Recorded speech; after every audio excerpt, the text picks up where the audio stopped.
Quel est ton avis sur Greg MMA et ses compétences en tant que combattant, mais aussi sur l'homme en général?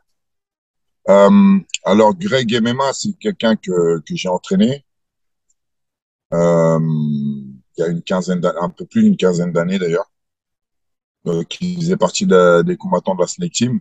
Et je crois qu'il s'est entraîné 2 ans chez moi. En tant que combattant, je trouve qu'il avait un potentiel, un très bon potentiel. Il n'a pas été jusqu'au bout de son potentiel, ça c'est sûr, parce que pour tout un tas de raisons. Alors, il faudra lui poser la question à lui, mais j'ai jamais trop su pourquoi il n'a pas été jusqu'au bout du truc.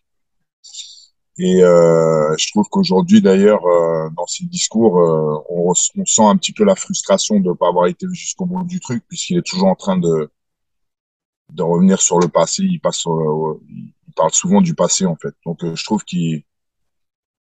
ouais, c'est un peu dommage de pas avoir été au bout du truc, en fait. Ça, ça, je trouve que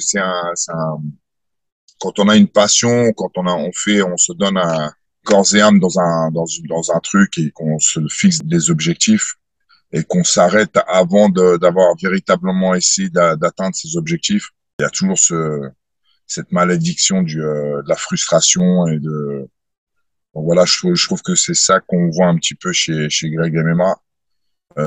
C'est clair que c'était un combattant avec un très bon potentiel. Et avec ce très bon potentiel, sans se donner en tout cas à fond jusqu'au bout, il a fait une petite carrière très sympathique.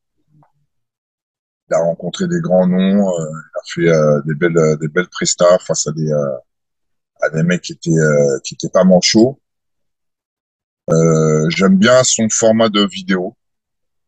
J'aime bien son format de vidéo. Je pense qu'il vulgarise très bien les arts martiaux et les sports de combat et les rend accessibles au plus grand nombre. Donc, il fait un très bon boulot là depuis qu'il s'est lancé dans YouTube. Ça permet de faire parler des arts martiaux, des sports de combat. Voilà, donc voilà.